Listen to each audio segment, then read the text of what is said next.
Good evening and welcome to Q&A. I'm Tony Jones. Joining us tonight for the final Q&A of 2016, writer and columnist Benjamin Law, Liberal Senator for Tasmania, former Cabinet Minister Eric Abetz, playwright, performer and commentator Nakkiah, foreign editor of The Australian Greg Sheridan, and Labor frontbencher Terri Butler. Please welcome our panel.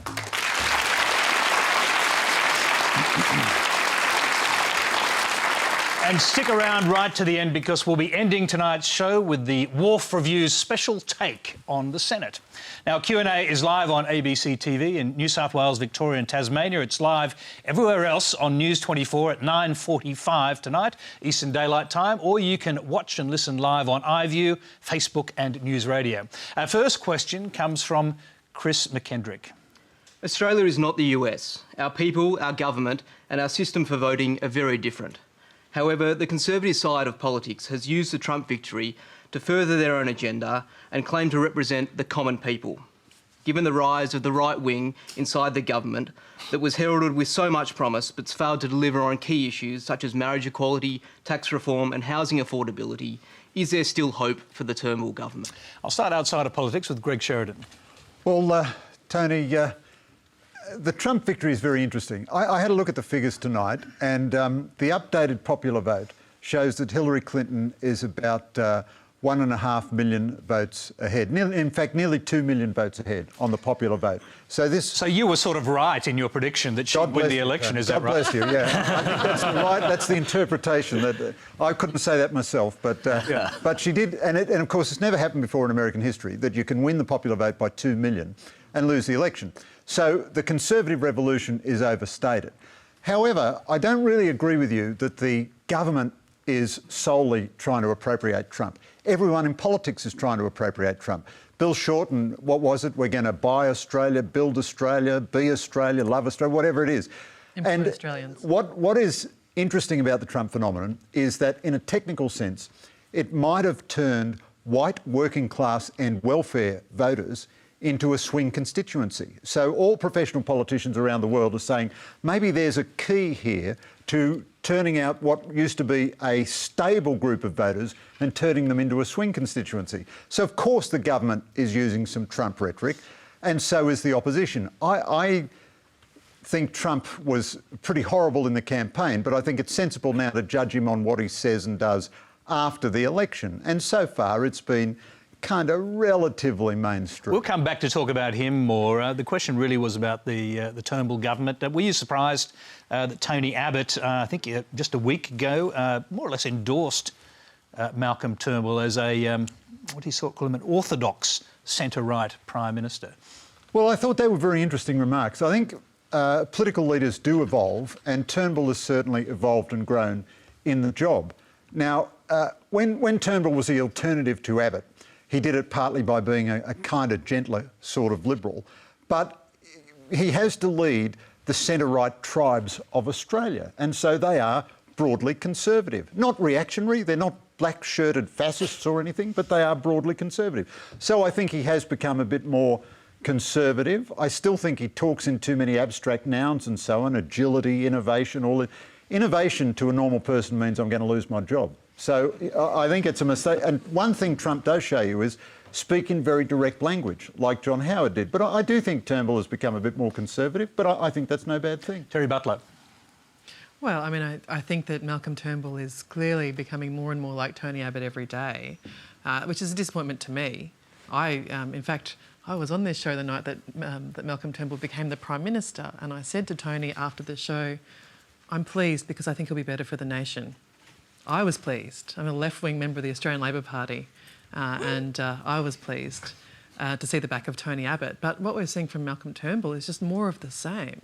I mean, he's pathetic on climate. He's absolutely pathetic on climate. And whatever you might say about my predecessor, Kevin Rudd, he was absolutely right to say that climate change is a moral challenge for our time.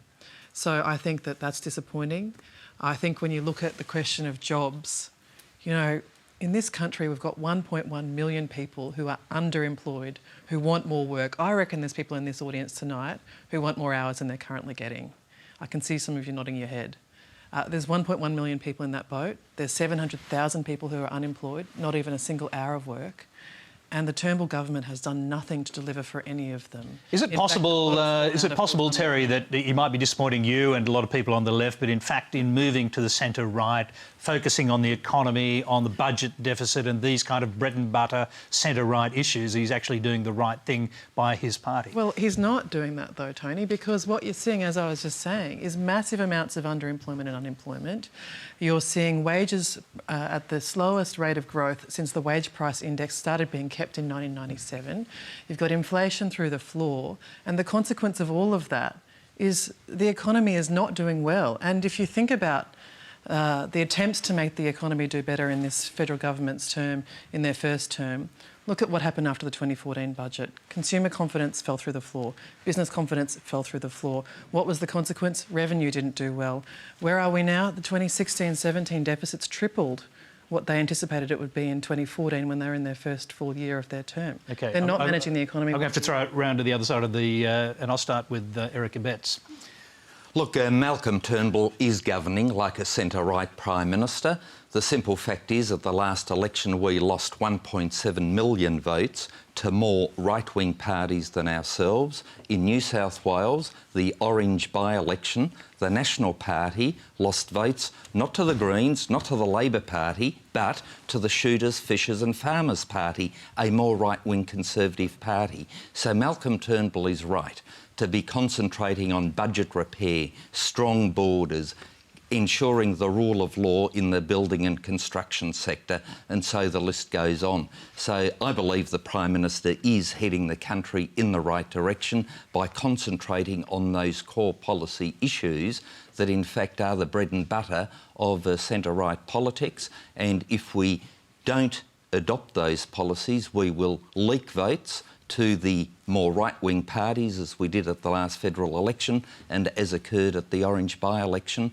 We saw it in Brexit in the United Kingdom. We saw it to a certain extent with Donald Trump, and it'd be interesting, I think, if you take California out of the equation, that California was the big vote for Hillary Clinton, if I recall. Pretty hard to take California out of the equation in America. It's a relatively large, prosperous state. But yes, but the rest of the country had been left behind, and the regional rural areas overwhelmingly voted for Donald Trump. Yep. And we are, as a country, very much a rural regional country. We are decentralised. I remind the ABC of that from time to time, that Australia is not Ultimo and ABC in Sydney, but the rural regional areas, and we forget them as a mainstream centre-right party at our peril. Right, quick one for you, Eric. If the right really is on the rise around the world, how did key right-wing figures like yourself, Tony Abbott and Kevin Andrews, get tossed out of cabinet? Oh, well, one person made that decision, and that was Malcolm Turnbull, and it's his prerogative to do that. As Prime Minister, he's the leader of the party. Have you given up hope the AAA group will not be getting back? Look, given up hope that we won't be getting back? No. Just checking up on the double negatives on that. But, you've given up hope that you might ever get back? Look, Tony, I got into politics to be of service to the people, not to succeed. I've been greatly blessed by the success my colleagues gave me by electing me as their leader whilst in opposition, and if good fortune comes my way, happy to serve. If not, happy to serve as a backbencher for the people of Tasmania. OK, let's hear from Benjamin. What's your perspective? Well, I think certainly there were some people in Australia and certainly in federal parliament that celebrated Trump's victory in the US. I'm guessing that they're in the minority, and I think that when news of Trump's election came into the Australian news channels, that most people were horrified, and rightly so. I think one of the biggest dangers about Trump's incoming presidency is to normalise it. I think it is not normal for an incoming US president to have no military or political experience whatsoever. I don't think it is normal for an incoming US president to hire as your chief strategist a known and vocal anti-Semite. I don't think it's normal for an incoming US president to also be settling a $34 million fraud case in the weeks leading up to his inauguration. I think the people who are revelling in Trump's victory are kind of nihilistic in a way as well. This is a man, I mean, when Greg was talking about the fact that what we've seen so far of Trump is almost relatively mainstream, I'm not really sure about that. A lot of his hires so far have been very extremist. Can you substantiate the proposition that Steve Bannon is an anti-Semite? I've had a look at his stuff. If you look at Breitbart News, and a lot of people at home have access to Google, you will see a lot of anti-Jewish propaganda that he propagates. Breitbart News is not the mainstream right. That's not true. It is true. the alt-right. He himself is very pro-Israel, and he opposes the boycott, divestments and sanctions movement. He also not just this anti-Semitism, it's also a whole list of other... I don't think you can establish that he is anti-Semitic, and I don't think we should throw around terms like that casually. I think that once Jewish audience members log on to Breitbart News and read the things that Steve Bannon has written about the Jewish people of America, they will draw their own conclusion. OK, we'll come back to more questions specifically on Trump and the United States in a minute. Nakkiah, the reflection on Australia and this government was what the original question was about. What do you think? Well, the thing is, Australia already rejected Trump's policies under Abetz. We like healthcare. We like public schooling. We're vested in our social institutions. It'll be really interesting to see what happens because the Republicans now have the presidency, the Republicans have the Senate, and the Republicans have the Congress. They no longer have anyone to point fingers at. The last time we had that was when both parties had the upper house was under Howard, and we got rid of Howard. We brought in Labor. So it'll be really interesting. I think if you were to ask all Australians, if you were to ask most Australians if they think everybody is equal, you would say yes. I think if you were to go to the States at the moment and you were to ask a lot of the Americans, that answer would be incredibly unsure because they've voted in a man who had a government who had a campaign that was based on blatant racism, blatant transphobia, blatant homophobia, making it OK to make fun of people with disabilities. So I'd say that's the difference. And we need to remember that as Australians is that we did have someone who had Trump-like policies and he is not in power anymore. Let's move on. Thank you very much. Next question is from Sarah Ephraim's. Sarah. With Malcolm Turnbull ignoring Labor and former Prime Minister Keating's call to reassess our relationship with the US after Trump's election, will we continue to follow the US into conflict as we have done so in the past and act as its 51st state rather than our own independent country? Greg, start with you. Well, look, let me say no one found Trump more odious than I did, and I kind of agree with that characterisation of his campaign. What Australian columnists write doesn't matter, but I annoyed loads of my readers by just writing all the time that I thought Trump was totally unacceptable. But it is in the interests of the world if Trump behaves like a moderate president. So we don't want to normalise the abnormal things he says, but we do want to normalise him in his behaviour if we possibly can. Most of the people he's appointed so far have been mainstream. I'd call them the Republican B team, but the Republican B team is not too bad and they've been mainstream. We have never been the 51st state. We've never behaved like the 51st state. It is a gross libel and defamation of Australian leaders of both sides of politics to pretend that they somehow or other obligingly do whatever America says.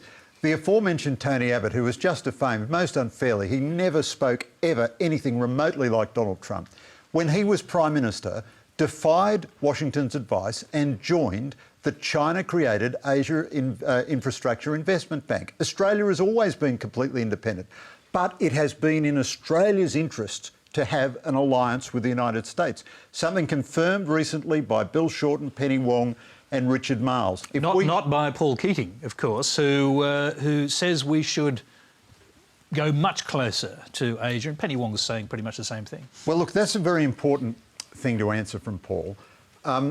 Two points about it. One is, one of our big assets in Asia is our influence with America. The Indonesians want to get things out of the Americans. They have no natural constituency in the United States. They don't have big businesses there. They don't have a diaspora community.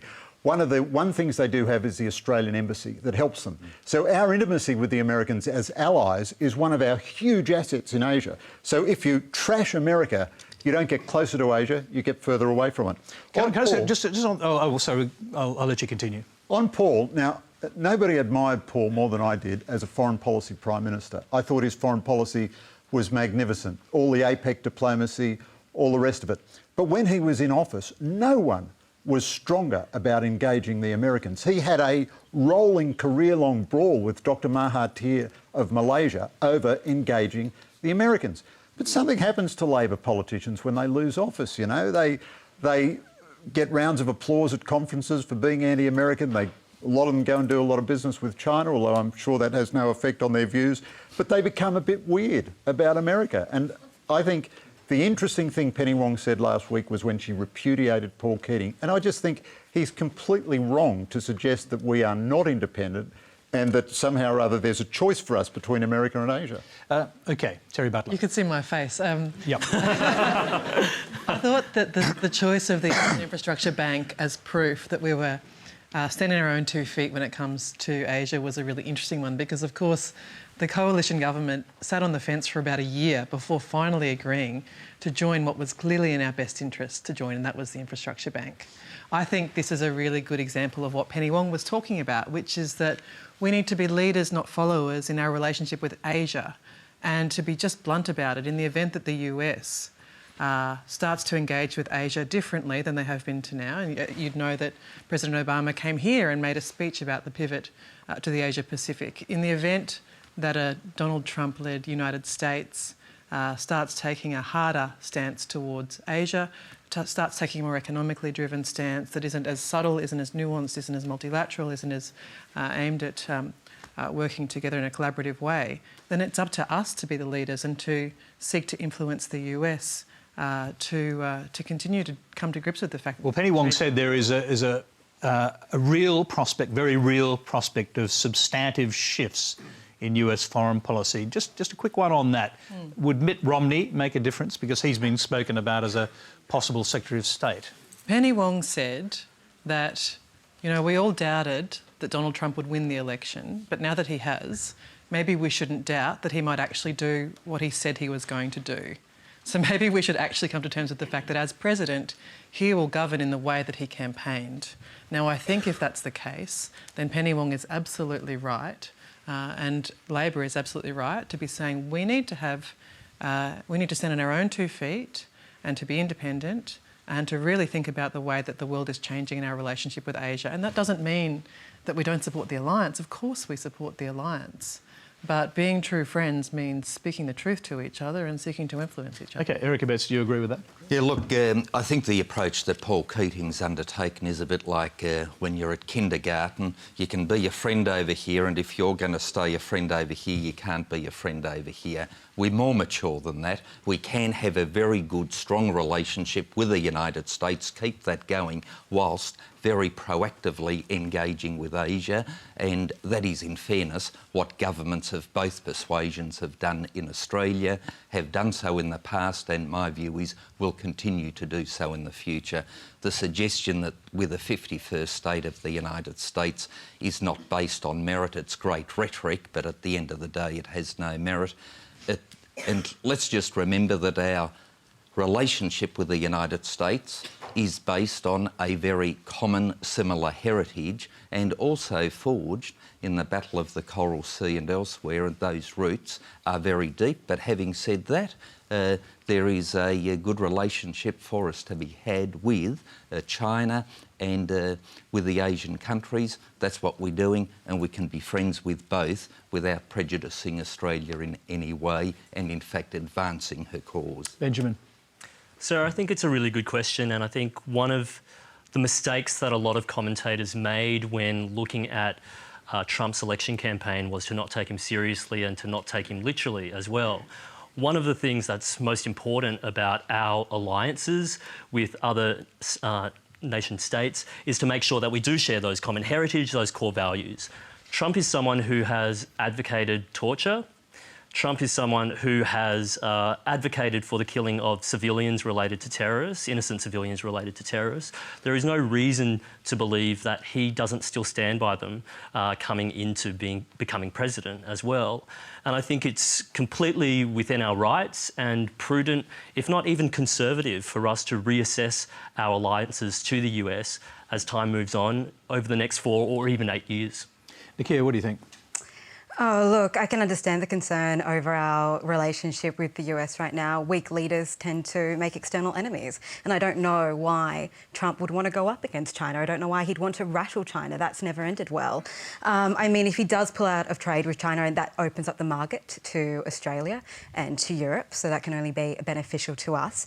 I mean, Trump wants to put a 47% tariff on products from China. So good luck with that. That's everything Americans like. That's TVs, that's iPhones, that's laptops. So he's saying a lot of things. He'll say anything to get a vote. So I don't know where he's headed at the moment. But I do think we do have allies because we share their values. And given what Benjamin said, given as to what you agreed with, Greg, what Trump built his campaign on, Australia should be readjusting and re-evaluating our relationship and our allyship with the US. But a tiny footnote there. Surely, though, it's prudent to wait and see what he does. I'm not saying rush. No one's saying rush. We can still be prudent. Said he was going to withdraw normal trading relations with China unless they massively improve their human rights. He reversed that when he got into office. Barack Obama, when he was a candidate, was root and branch opposed to all free trade agreements. He reversed that when he got into office. I'm not saying Trump is as good as them, but let's just wait and see. And I appreciate the lecture, but nobody is saying not be prudent. Nobody's saying rush into it.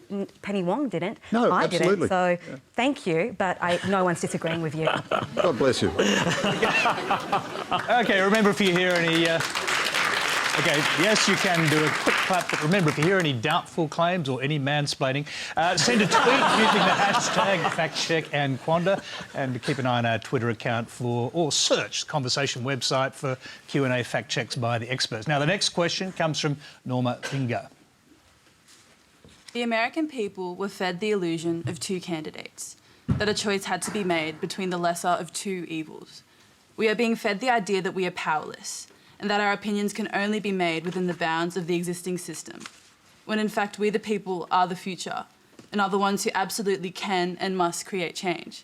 How do we educate and empower the people in understanding that we are not just bystanders of where the world will go, and that we have a powerful voice and ability to create the change that we wish to see? Now, Nakkiah, I'll start with you there. It's... I have to say that young woman is from a school that's joined us tonight, so it is reflecting, I think, what a lot of young people are thinking, which is that they're sort of powerless, politics goes on above their heads. What can you do about it? I think you've answered your own question. And the thing that I remind myself, you know, I'm just a writer and an actor. I get up here and I have no idea what I'm talking about. And I have people, you know, say things that feels like it's above my head. But the thing is, democracy is a two-way relationship. And we do have a say and we do have a vote. And, you know, people would like you to believe that with the Trump presidency, that it comes down to, you know, the poor and disenfranchised, that they are the ones to blame, that it is white women who voted for Trump that are the ones to blame. Trump, the majority of his voters were upper middle class, educated college men who voted for him on the basis of his campaign for racism, for homophobia, for sexism, for discrimination, right? So we need to remember, and so how he won was that the Democrats, people who voted for Obama, a lot of those didn't go and vote because, again, it felt like, what did you have to choose from? It was like choosing between king, like who's going to be king shit of Turd Island, to be totally ungraceful about it. So what I think you've answered your own question is understand that you do have a voice, and yes, your voice may not be at play within the kind of democracy that is so partisan at the moment that it feels like it loses touch with the Australian public, but eventually the politicians will have to come to you. And we have powers in numbers. So, you know, spread the word, be there, practice your dissent in any way you can. And I'm shaking my fist like it's a power movement, but you answered your own question. But, Tony, can I say that for a democracy to work, you've actually got to accept the result, even if you don't like the result. Sure, speak out, continue to advocate for the cause that you believe in, but at the end of the day, if you are willing to say, well, I don't like the result and therefore I will walk away from it, you fracture the fabric of democracy. But Eric, are you kind of referring to the protests in response to Trump's election, that those people are kind of not doing the right thing by rejecting Trump and making that a public act? Or to a certain extent, but what I heard in the previous comment was that possibly you need to be the power and shake a fist, etc. Our democracy is a very fragile flower. Not many countries have the benefit of a genuine democracy. If our democracy can't stand up to people being vocal and voicing their dissent, then what kind of democracy do we have? Don't call our democracy a fragile flower. People should be able to have their say. OK, there's no fragile flowers on this. It's very interesting, isn't it?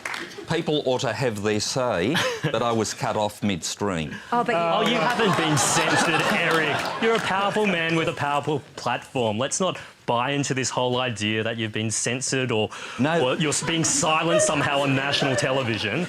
Benjamin, the point I'm making is that those that preach tolerance so often are those that interrupt. Exactly. I want things to be polite, and I make no apologies. I'm not into being polite. OK, Benjamin, can I address a specific issue? And it's one, obviously, that concerns a lot of people. We'll come back to our questioner and see if it concerns her. But the issue of climate change obviously engages a lot of young people. Yep. I imagine they're looking now at what's happening in the United States, where a climate change denier is going to be put in charge of the Environmental Protection Agency and therefore most climate policy in the United States. Of course, young people are more concerned because they've got the most to lose. They're the ones who are going to live with the consequences. We are constantly crossing thresholds of no return when it comes to climate change. We've already crossed some already. There are graphs showing really concerning lacking levels in ice as well. I'm assuming, Norma, that you're not necessarily of voting age, is that right? OK, so I felt exactly the same way that you did when I was 16 years old, which is a very long time ago. There was there was a debate going on whether Australia should be a republic, and I thought that it was very, very unfair that I didn't get my say because I felt that I had a lot to lose. I was a young person who was going to outlive the other people who were going to be voting on this particular topic as well. But as you get older, you kind of realise that politics is significant and politics are important, but there's plenty to do outside of politics as well. And protest is a form of engaging within your democracy as well. Activism is a legitimate form of engaging in democracy, and it arguably is democracy. Yeah. Let's quickly go back to Norma. Did you have specific issues in mind when you were talking about feeling frustrated in what you do about it? Yeah, I could kind of just see like this sort of fear of the unknown. So we're resulting in this kind of, OK, Trump won, and it was like really like a scary thing because this guy's an obvious bigot, right? But with like Hillary Clinton, like would there have been as much backlash, even though like because her image is so like with Trump, it's more obvious, not as obvious as Hillary. There wouldn't have been as much backlash because although it's not as obvious, like we don't have to know what's going on behind the scenes with Clinton. So it's more comfortable for us to kind of take that in. So I'm kind of just seeing like why are we looking to two people that we're considering like evils? You know what I mean? And going beyond that. Yeah, we'll go to Greg. Yeah. Well, look, Norma, a couple of things leap out to me about your question. The first is, you know, if you really care about climate change in America and you're a young person, if 1% more people had voted for Hillary Clinton in 3 Midwestern states, every commitment of climate change action under Obama would have been carried on under Clinton. And I say that to you to make the point that the disengagement from conventional politics is actually a temptation to irresponsibility. Now, going to Labor Party meetings and Liberal Party meetings is very boring. I know because I've been to both of them. They're very, very dull. But, you know, it's one of the best ways, actually, to produce change. It's not very hard to take over a branch of either party and, you know, in 5 minutes you'll find yourself in Parliament. And really, it's a terrible thing, you know, the decline of the purchase of the mainstream media, the fact that in the last federal election, as I understand it, no commercial television station interviewed the Prime Minister or the Leader of the Opposition in prime time. I think that's a terrible thing. And it's a fiction. There are fictions in social media as much as there are in mainstream media. This idea that somehow or other there's this path to redemption in which you bypass conventional politics and all the boring things like going to meetings and putting your hand up and voting. And so that's the way I urge you. Pick a party of your choice and be its candidate for Parliament in 10 minutes' time. Terri Butler. Well done. I joined the Labor Party when I was 20 years old. I've been in the Labor Party for a very long time, that means, obviously, because, like Greg, I'm a bit older than Ben. You can join when you're 16, can't you? The involvement, you can. The involvement in organised politics isn't for everyone, but politics really matters. What the national government does in terms of taxing, what the national government does in terms of spending, what we do in terms of lawmaking affects whether you can get married, it affects whether your school has the computers that it needs, it affects whether you can go to university or not. If you're the first in your family to go to university like I was, government policy made that happen.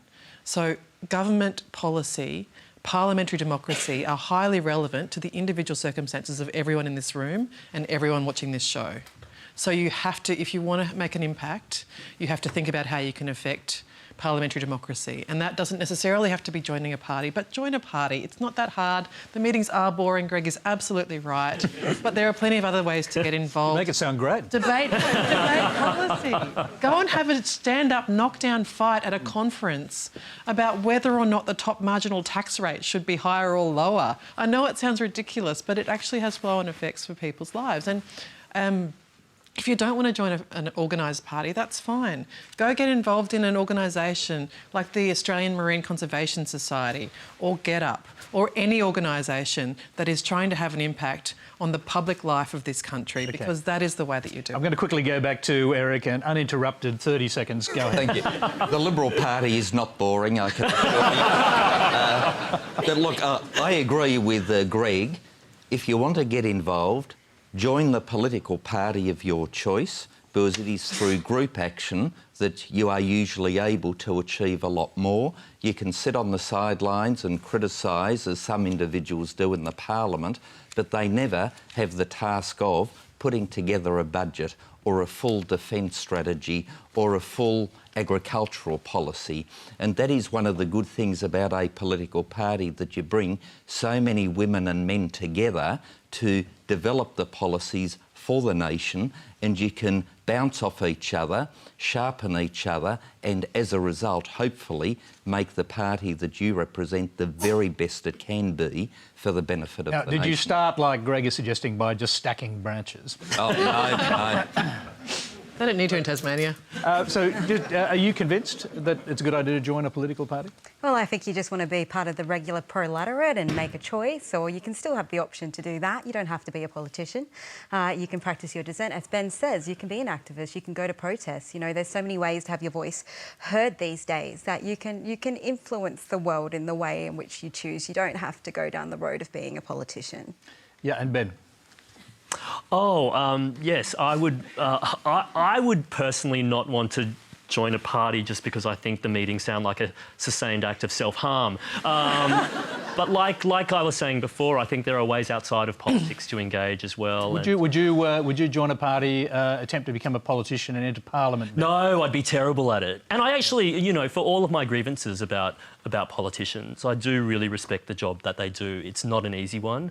And when you have to go through the finer details of policy, as you know, as we've been doing in preparation for tonight, for instance, it's not always the most rewarding or pleasant task as well. So I do have a lot of respect for what they do. I just wouldn't be able to do it myself, and I'd make a pretty awful You absolutely would be able to do it yourself. Are you trying to court me? Absolutely would. Although I'm going to need a successor sometimes. We'll let you do that in the green room. Now, the next question, totally different subject, is from Robert East. Hello, Robert. In light of the astonishing revelations made about Indigenous violence against women and children at the National Press Club lunch last week, and the culture of silence and political correctness that makes us tiptoe around Indigenous sensitivities, are we facing an intractable problem? And what is the chance of reconciliation if these issues are not addressed and solved? Nakkiah, we'll start with you. Okay, let me just clarify a few things. This isn't an issue about Indigenous sensitivity. This isn't an issue about political correctness. It's an issue about the epidemic of domestic violence that we have within this country and the astonishing numbers that we have within the Aboriginal community. That is exclusive to reconciliation. Let's not confuse Aboriginal equality with reconciliation, because reconciliation is a political agenda. I think that Marsha Langton, Jacinta Price and Josephine Cashman making this national call to action was very brave. There is an epidemic. However, this is a massively complicated issue and it requires nuance and specificity. Sorry, I had a lisp when I was growing up. Because we're talking about families, we're talking about individuals. And what we need to be very wary of is making claims with big, broad brushstrokes such as Indigenous sensitivity, political correctness, or blaming or making this to be a racial issue, because it doesn't just affect race or affect a cultural group. This is across the country, we have this epidemic, but we're also talking about families. And this changes greatly between remote, rural and urban. Jacinta Price, Josephine Cashman and Marsha Langton all come from different areas and have different experiences from me. I'm from Mount Druitt, which is an urban Aboriginal community, so I can only talk about my own experience. Can I just interrupt you there? Do you bring your own personal experience to bear when you think about this issue, when you try and work out what to do about it? Sorry, Tony, for interrupting. I'm misinterrupted tonight. This topic is very, very dear to me, and the reason I say that we should not talk in big brushstrokes is that when we start demonising Aboriginal men, what we're also doing is demonising Aboriginal women. And when we're saying that domestic violence and perpetrating that is inherent to Aboriginal men, we're saying being victims is inherent to Aboriginal women. And I didn't realise this stigma until I was a victim of domestic violence myself. And my mother was a survivor of domestic violence. She was very open about it with me. She worked in the Aboriginal community with women who were victims of domestic violence. And it wasn't until I remember very, very vividly standing in front of the police with my busted lip at the house I was at with my partner at the time, and just thinking to myself, you stupid Aboriginal girl. You were so disappointing and you're disappointing to your community. And in that moment, I thought it was as if me being a victim of domestic violence was inherent to who I was as a person. So that's the reason why I say we need to not paint broad brushstrokes. Why did you blame yourself, by the way? Because I think when we victim blame within this country, we make so many excuses for the perpetrators. And this is what I agree with. Perpetrators need to take responsibility. Perpetrators do need to be punished. Yes, punitive punishment may not always, you know, it's what we're using now and does it work? That's a big question, but we can't ignore that something needs to be done. And by the time that it gets to the court system, it's far too late for a lot of families. So for me, we quite often victim blame because we make allowances, because people allow it to happen. And the fact is, this national call to action, this has been an issue within the Aboriginal community for decades. It has been, violence against Aboriginal women has been happening from basically colonisation. Like, I know it's a very big, broad thing to say, but you're talking about vulnerable women. So I think for me, you know, growing up with this idea that, you know, because we blame Aboriginal people for their own disadvantage so often, that when you do find yourself in a situation where so many women are vulnerable, where you are the victim, you cannot help but take responsibility. And I think that happens so often in this country, is that women, especially vulnerable women who don't have historically a great relationship with the police or institutions, don't reach out to institutions. Therefore, our institutions aren't really equipped to handle it, and therefore nothing is changing. I have a lot more to say, but I just want to be very nuanced. Just one more question for you. You mentioned the problem of demonising Aboriginal men. If they are the main perpetrators, how best to engage them? Well, the thing is that I think it will, again, each community is different. So I can't speak for rural or remote communities, but we don't know that it's like that Aboriginal men are the main perpetrators. We have non-Aboriginal men committing domestic violence against non-Aboriginal women. I think what we have to remember is this issue does not exist within a value. I think when we value women less in our society, when we value black women less in our society, then of course that is going to come out in personal relationships. I don't have an answer. I do think, however, the cuts to our family and children's services, the massive cuts to homeless services, the fact that many women's refuges have been cut throughout New South Wales does nothing to help the problem. I think cuts to frontline legal services for victims of domestic violence. I think there was, $35 million was cut from the coalition to frontline legal services. That doesn't help. So we need to really start addressing the reasons as a culture why we allow violence towards women to happen, but also that we have the infrastructure for our vulnerable people and not to take away from that. Okay, I'm going to go to Terri Butler. Part of your portfolio. The question of who perpetrates violence against Aboriginal women is a really important one. And people would know that in this country we've got family violence prevention legal services that are Aboriginal and Islander legal services run by Aboriginal and Islander people. And I've spoken to someone from the National Family Violence Prevention Legal Service organisation about this question, and she said to me, well, of course it's not just Aboriginal men perpetrating violence on Aboriginal women. The fact that Aboriginal women are 34 times more likely to be hospitalised because of family violence than non-Aboriginal women does not mean that violence is somehow quarantined to Aboriginal men.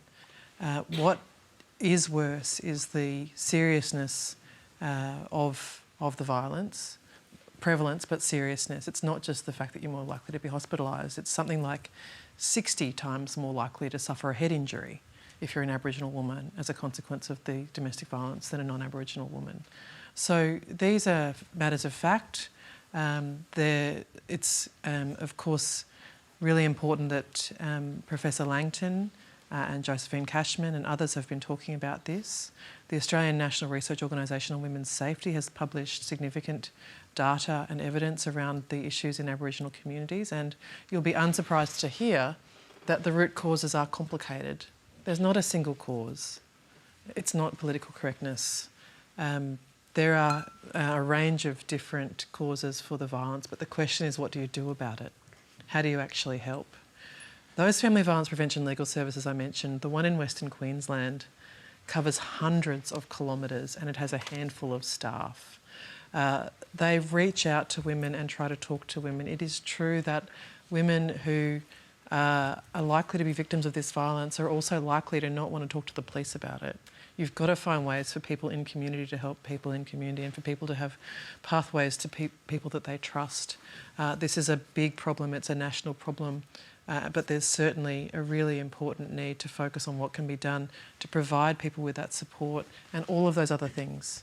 The cuts to the homelessness funding, the fact that the National Partnership Agreement on Homelessness runs out next year and there's no commitment to renew it, the 30% cut to community legal centres that's going to hit from 1 July next year, the fact that the Family Violence Prevention Legal Services are only funded until 2018, those are significant problems and obviously a lot more needs to be done. Tony, one of the more valuable things I did prior to entering Parliament was to help establish a women's shelter and then be their honorary legal advisor for many years. And domestic violence has to be called out for what it is. It is a crime. And we should not tolerate it and call it domestic violence as though somehow it is not a crime. It is a scourge within our community and we should be dealing with it as such. The fact that the statistics are so much higher in other cohorts of our community, I think need to be addressed. We shouldn't dance around that issue at all. We should address it, call it out for what it is and deal with it and not make excuses. There is no excuse for domestic violence and communities need to get together to ensure that they stamp it out, that it's not tolerated, that the excuses of walking into a door or whatever else, that none of those are accepted and that we... But what about what we just heard about all the funding cuts to the organisations that deal directly with this from various governments? Is there a role here for governments or should governments be ashamed of cutting these critical areas, which everyone seems to acknowledge are fundamental? Look, everybody wants more funding. At the end of the day, government funding will not deal of itself with a scourge within the communities. And that is where mums and dads, if they see their daughter being the victim, and 90+% of domestic violence is usually against the female, so I'll talk about the female. If mum and dad see their daughter being treated in that manner, they should call it out rather than seeing it as a sense of shame and trying to cover it up in the family. The daughter is in a in a relationship that is domestically violent. They've got to call it out. I was going to bring Nakkiah back in just to respond to that, and we'll get something there after that. Well, I think it's very dangerous to make the assumption that families aren't trying to call it out. I think it's very dangerous to put the onus back on families as if women and their families are somehow responsible for being their own victims. And I disagree with you, Eric. I think that the government does have a responsibility to the lives of the victims of domestic violence within Australia. You know, you just said that the government doesn't, in terms of funding, that the government doesn't that onus doesn't fall on them. That onus does fall on them. That's why they're our government. And just going back to this, like the idea of this Indigenous sensitivity has really, I've just been thinking about that. And you asked me, Tony, why I internalised it as being shameful, is that it is that. It's like the people saying we're not dealing with this because of Indigenous sensitivity. You know, in that it's Indigenous people who don't want to fix this issue. I think all victims of domestic violence want to fix the issue of domestic violence. I don't think it needs to fall on the family to fix it. I think support services need to be there to support people who are stuck in that cycle of domestic violence. And Tony, the National Partnership is exactly about that. And if I might say, give a plug to the Premier of Tasmania, Will Hodgman, who was at the very forefront in helping to develop that national partnership and has got many accolades around Australia for his leadership. You guys have got to renew it. You've got to renew the National Partnership Agreement on Homelessness. OK, we've made that point. Let's move along to a different topic. The next question comes from Warwick Granger. Yes, several TV channels have recently presented new drama and comedy programs that address issues of Aboriginality and gender preference. But these programs need to appeal to the general population as well as members of that relevant minority groups. Do TV channels and writers have a responsibility to deliver messages about minority groups that are generally helpful to understanding? And if so, how best can this be achieved? Benjamin, we'll start with you on that. This is a good opportunity for me to spruik my show. So I have created and co-written a show for SBS called The Family Law. It's a 6-part black comedy about a Chinese-Australian family in the midst of the funniest thing possible, which is a divorce. And it's a classic Australian story. And, you know, I take your point in that when you are making an Australian TV show and when you're making an Australian TV show for a public broadcaster, especially with taxpayer money, that it needs to appeal to as many people as possible. Now, someone might look at the show that I've made, that I've helped make, and say, well, it's got a 90% Asian Australian cast, it's about a Chinese Australian family, what has this got to do with me or my life? When I was growing up in this country, pretty much every face I saw on television was white. And that's a slightly strange experience in retrospect. I mean, we used to play a game of Spot the Asian on television, and the game was just to get excited about when we saw an Asian on television, and we weren't excited very often. And yet, when we've made The Family Law, we were really quite conscious of the fact that we were making quite an Australian show. You know, 1 in 10 Australians have significant Asian heritage. And even beyond that, when the show was actually broadcast for the first time, what was really heartening was how many Asian Australians finally saw a family like theirs on television. But what was also heartening beyond that was how many non-Asian Australians wrote in and said, that's my family on television. Because I've been extending my imagination for my entire life to relate to families that don't look like mine. I don't think it's a huge act of imagination to do the reverse for other people. Benjamin, do you see it, to go to another part of the question, do you see it as your responsibility to deliver positive messages through your television show? I'm not sure a positive message is that some families fall apart and it can be really horrible sometimes. I don't see that as my responsibility. What I see as my responsibility is to make a show with heart, with humour, where the characters are as three-dimensional and complex as any other character that you'd see on television, where Asian Australians are represented in their full range of complexity. And even though you've got a dad who is, say, the manager of an Asian takeout restaurant, that's who my dad was. But that's not all you're going to see about him. You're going to see his relationship to his children. You're going to see him as a dad. You're going to see him as a human being. And that's what I think diversity is about. I was going to go to Greg Sheridan here because you wrote a piece recently, somewhat disparagingly, about Australian scriptwriters, you say, being desperate to show they're the vanguard of social change. And I think that's part of that question as well. Yeah, they're desperate to show it and they're completely incompetent at doing it. I've watched your program, Benjamin, and it's What did you think? It's a scream. Oh, thank you, Greg. I loved it. But I tell you what, for about 1 million years, I've been telling Australians to get interested in Asia. There are terrific sitcoms produced in Singapore and Malaysia. Do any of them ever get on Australian TV? Never. Not only were all the people you saw on TV white, they were all Anglo-Celts. There weren't any Mediterraneans. Dear God, there were no East Europeans or anything like that. And so you get these kind of... and the weak point of Australian TV is script writing. The acting is superb, the cinematography is great, not in your program, but in general. Thanks, Greg. But you get these kind of... The column I was writing about was this show Doctor Doctor, which is not a bad show. It's quite entertaining. But you get these sort of lame, fall-about Aussie shows where everybody says, "G'day Blue, good on your cobber, g'day Sport," and all the blokes show how great they are by drinking too much, and somebody mocks religion, and isn't that clever? Oh, they're so clever, these scriptwriters. And then, you know, there's some nod to transgender sensitivities or something. But do they represent Australia like it really is? I mean, in my workplace, there are Mediterranean Australians, there are Asian Australians. In Doctor Doctor, there's one token Asian character. I remember the ABC series Love My Way, which was a very, very good TV series. I can't remember any Asian character in that. And I don't want scriptwriters to be trying to show that they're virtuous by having a virtuous character who represents some identity group.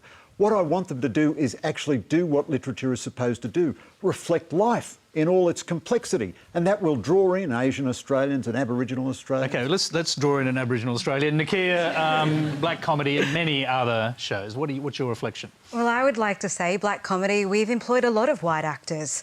We've given a lot of opportunities. So I would say we're fairly diverse. No, I think the thing, you know, I'm not a politician. It's really great. You know, I quite often talk about the comedy that we do on black comedy, you know, it being blackfella humour for everyone. But at the end of the day, it just has to be funny. And I agree with you, Greg. It has to be good art. It can, you know, we do comedy. It's sketch, so it might not reflect Australia in its, you know, kind of most realistic mode. But it's satire. It's wacky and it's goofy. And the thing that I love about comedy is that my grandmother always says, "What can you do if you can't laugh?" And she even said that on her deathbed. And regardless of all of our differences on the panel, we all laugh, right?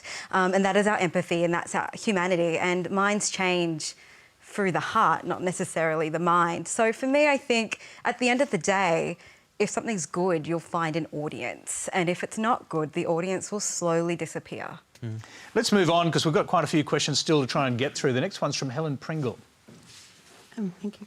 The Racial Discrimination Act in Australia makes discrimination unlawful, including behaviour that is discriminates through being offensive or insulting, humiliating or intimidating on the basis of race, colour or ethnic origin. Surveys and submissions to the last occasion when this was an issue in Australia show that a large and solid majority of Australians support the law and do not believe that offending or humiliating others, their fellow citizens, on the basis of race should be lawful. So I'm curious as to why there is a top-down effort by senators, including Senator Abetz, who are working to abolish this section against discrimination when their efforts have so little support amongst Australians of goodwill. Yeah, we have to try and keep our answers brief because we've got a few things to get through, but Eric Abetz, we'll start with you. All the Galaxy poll, News poll, Essential Research, they've all indicated that people are of the view that the words offend and insult should be removed from Section 18C of the Racial Discrimination Act. I fully support that. Indeed, Professor Triggs in recent times has even indicated that she would want Section 18C, if I understand her correctly, to be replaced with a lot stronger term, namely vilify or vilification. So what we want to do is ensure that we have freedom of speech. So you don't have a cartoonist like Bill Leak being dragged before the Human Rights Commission, or half a dozen students from QUT being dragged before the Human Rights Commission to try to justify quite innocuous Facebook posts such as fighting segregation with segregation, that those sort of comments should be deemed as falling foul of the law, indicates there's a problem. Let's go, our questioner wants to jump back in, so I'll just quickly go back to Helen. May I make a comment that the section in the Racial Discrimination Act doesn't mention speech? It's the section about behaviour that acts in certain ways. And those polls that you mentioned, there are many other polls, and the bulk of the submissions, as I mentioned, which show that you're really traducing Australians and calling them racist when they're not. by saying that they support this. Well, look, they are not racist. If you support freedom of speech, and it's this sort of name-calling that I just think is not helpful in the public debate, and that is where Tony Abbott recently called the US election the revenge of the deplorables, that if you want to have a debate in this country, sadly, you get labelled as a bigot, as a homophobe, as a racist, and you cannot engage on the issue of freedom of speech. How much robustness do you allow before the law intervenes? And I would have thought Bill Leak should have been allowed to have his cartoon. The QUT students should have been allowed to do what they did. And indeed, that is ultimately what the court determined. Well, come on, it is interesting, isn't it, that it was a federal Indigenous Affairs Minister who found Bill Leak's cartoon to be offensive as well. So it wasn't only in the anti-discrimination sector. No, but see, there's a difference. Just because you find something offensive or insulting doesn't mean that it should be illegal, and you then have to go through a process which indeed Section 18D of the Racial Discrimination Act gives a complete exemption to cartoonists and artists. Right. In Let's hear some sharp. You want to jump in, Terri? I really do. The lack of facts in this debate drives me bananas, right? So no court found that any of the people that you've mentioned have done anything illegal. So the law doesn't have the effect that you think it has. It just doesn't. The fact is we have a Human Rights Commission process of conciliation. They don't make orders, they don't make findings, they don't find that any of the QUT students have done anything wrong or that Bill Leak has done anything wrong. It's a process aimed at getting people together to talk things through so they can try to avoid going to court. And then when they do get to court, the real problem in the QUT students' case, it took the judge from the 11th of March, when the strikeout application was made, till the 28th of October to determine the strikeout application. Now, that's a problem with resourcing of the court, Senator. That is not anything to do with Section 18C. And if you thought that if every time someone brought a claim in contract law or tort law that you thought were misconceived or was trivial, that we should just abolish those causes of action for tort and contract, that would be crazy. And it's equally crazy to say that just because you don't like some of the claims that have been brought under a provision, that the whole provision should be changed. I don't want to see any change to it. I also want to say the word offend appears in the definition of sexual harassment. Are we next going to see an attempt to water down the definition of sexual harassment in the Commonwealth laws? I certainly hope not. But what I really hope out of this is that we stop seeing this martyrdom of people like Bill Leak, whose cartoon was racist. It was a racist cartoon. Let's just say what it is. It wasn't. Nigel Scullion said it was racist. Students, but the process... And I noticed that when people talk about those QUT students, they never mention the fact that one of them was alleged to have used the N-word. I'm not going to say it, the N-word in one of those Facebook posts. This is a situation. And we never found out because it wasn't determined. Yeah, but we he never said that found was out. not Well, he him. would But you're say that, presuming wouldn't his he? guilt. Stick with it. You're No, presuming I'm his guilt on presuming- national television, but there's no evidence against him. I'm saying this is what the allegations were. That is a and the racist matters smear were in not itself. determined. Tony, can we hear from You the have racial smeared minority, people. Not please? smearing anything. You've smeared Bill Leak, who's certainly not a racist. No, I'm Let me saying tell the you, Bill cartoon Leak was a is no racist racist. cartoon. That is a disgraceful... I've never met Bill Your Leak. diatribe That is cartoon- disgraceful. You've smeared this I know how the QUT law student works. who I know how the has commission no evidence works, against him. and I'm sick of the fact-free This is zone in badly, this debate. this is This badly debate is drafted. just all This is about badly virtue drafted signaling to their legislation. How guys, you're talking over each other. Yeah, okay. Let me just say this. But before you do that, and I'll come back to you quickly. Tony, But first of all, I'd like to hear from Nakkiah, who might have an opinion. Yes, a lot of opinions. I have an opinion. But I also have some numbers. Totally. Right, OK, I'm just going to wait for you two to stop bickering. Guys. Thank you. OK, so... Just very briefly before you do that, do you have any view on the Bill Leak cartoon? Oh, I think it's racist. As an Aboriginal person, I think it's very, very racist. Very, very, very, very racist. Yes, I know you don't think so, Eric, but I do have some numbers. I did a little bit of research. I wrote it down because I'm an actor and a writer. This is not my forte. There were 2,388 complaints to the Australian Human Rights Commission last year in regards to complaints made under the Racial Discrimination Act. Now, that's not limited to Section 18C. That's just under the Racial Discrimination Act. There's 23.13 million people in Australia. That's a 0.01%. 90% of those complaints got solved at the Australian Human Rights Commission level. 10% of those complaints didn't. That's not saying that it goes on to the court, to an adversarial process. That's just saying it didn't get solved at the Australian Human Rights Commission level.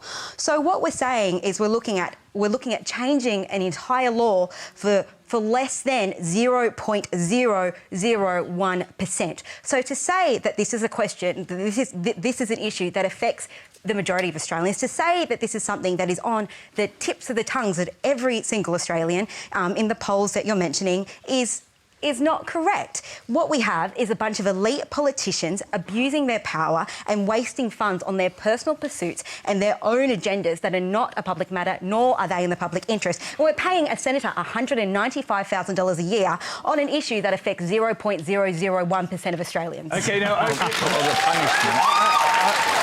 Ben wanted to jump in too, and then I'll come quickly. Look, I'm with Nakkiah on this. The whole discussion and debate around 18C has never been about ordinary Australians' access to freedom of speech. It's about powerful individuals and powerful organisations having an angry circle jerk about how horrible it is to be called out to be racist in a public forum. In all of this conversation, we are not having a conversation about Section 18D, which follows immediately after Section 18C, surprisingly enough. And Section 18C gives you wide berth. It is like the biggest caveat to 18C possible. You can insult people if it's part of a discussion or a debate, like this one. You can offend people if it's for genuine purpose in the public interest. You are free to humiliate whoever you want if you're making fair comment based on a genuine belief. With all that written down as the section that follows 18C, what liberties to freedom of speech are we not having access to in all of this? Now, Ben, we're nearly out of time, so come to your point quickly. OK, here's a point. Hands up how many of you identify as a racial minority in this country. Keep your hand up if you have experienced racist abuse in this country. That's the issue. Eric Abetz. The process is the punishment, and if what you say about Section 18D is correct, then why did the Race Discrimination Commissioner seek somebody to complain about the Bill Leak cartoon if he should have known, on your interpretation of the law, that that was completely excusable? And that is where the process is the punishment, and with all the cases that are conciliated, what happens is people don't have the money to afford lawyers to go to the federal court, so they pay what's called the go-away money, the $3,000, $4,000, $5,000, like 3 of the QUT students did, so they wouldn't have to go to court. OK, now we're pretty much out of time, and Greg Sheridan desperately wants to get... I want to say 3 real quick things. Bill Leak is a magnificent guy. There's not a racist bone in his body. That was not a racist cartoon. Even if you think it was, it certainly shouldn't be illegal. As an Aboriginal person, I'm interrupting you, Greg. I do think it was racist. So as an Aboriginal person, please do not make that general statement that it wasn't. As a white man, you think it wasn't. So good for you. But also the Indigenous Affairs Minister, Nigel Scullion, also said that it's a racist cartoon. I'm going to get my 3 quick points, all right? The second point is, this is very badly drafted legislation. No similar Western country has legislation like this. The definition, the more you have windy, vague words like offend and all the rest of it, the more you leave law in the hand of judges, and everyone recognises that it's badly drafted legislation, including the Human Rights Commissioner. Third point. And the third point is, I am ashamed of Terri. I am ashamed of you for defaming that QUT student. You said he used the N-word, and then when Eric said he never used the N-word, you said, well, he would say that, wouldn't he? Here you go on national television attributing guilt to a completely innocent QUT student whose life has been buggered up by this ridiculous legislation. Freedom of speech is an important principle for everybody, and we're all allowed to have an opinion on it. Now, this doesn't encumber freedom of speech. 18C, this needs to move away from being a discussion about freedom of speech. This isn't a discussion about freedom of speech. This is the right for people to be protected from being harassed, intimidated, bullied because of their race, because of their sex. It's... OK, Well, it is. That's what 18C is there is for. It's to protect those who are vulnerable. It's to protect, it's not just the Aboriginal community, it is the Jewish community, it's the refugee community, it is women, it is people who are trans, it is people of different sexes. It is a whole array of people. So we need to stop talking about it being free speech. It's actually protecting the marginalised. There's a reason that this law was put in place, and it's for equality and protection. And do we really want to be the country that allows there to be religious persecution? And that is where we'll have to leave it. That's all we have time for tonight. Please thank our panel, Benjamin Law, Eric Abetz, Nakkiah Louis, Greg Sheridan and Terri Butler. Thank you. Now, this is the final Q&A of 2016, and to close the year in style, the creators of the Wharf Review, Jonathan Biggins, Drew Forsyth and Phil Scott, reflect on the triumphs of our double dissolution election. So good night until 2017. Senator Brandis, over to you. I have instructed the Solicitor General to advise that the following skit is protected under Section 18D of the Act by the provision for artistic licence. The double dissolution was a risk we had to take. In retrospect, it seems to be a terrible mistake. We have a role that we cannot fulfill thanks to the highly obstructionist, distinctly partisan, unrepresentative swill. The honourable senators I have no wish to malign. They all have their agendas, but they're not the same as mine. I'll sit and read some poetry until we're rid of this crassly populist, barely articulate, unrepresentative... Senator Hanson. Welcome to the new improved Senate. I was in Parliament before you, Senator Brandis. Yous have changed the colour of the seats. They were green before. No, Senator, you were in the other house. No, I'm pretty sure it's the same building. I recognise the flag. It's the ordinary Australian I am here to represent. The vote I got was massive. It was almost 4%. I won't be bossed around, because I'm no dill. I am the voice of the people, of the silent minority, and in 6 years I'll be here still. I'm going to stop those Chinese from buying up the farm and hold a royal commission into Muslims and Islam. I've got an average Aussie team to do the job, along with Darren's Justice Party, whoever's Family First, and Nick Xenophonic's mob. I spent time in prison for my beliefs. I am Australia's Willie Nelson Mandela. No, hang on, just a minute. Mr. Keating, what's your opinion? Well, I hate to say I told you so, but what a bunch of clowns. You know, it always was a shit fight with your Harradines and Browns, but Malcolm Roberts surely takes the cake. This bloke is perversely ignorant, a climate change denying, unrepresentative flake.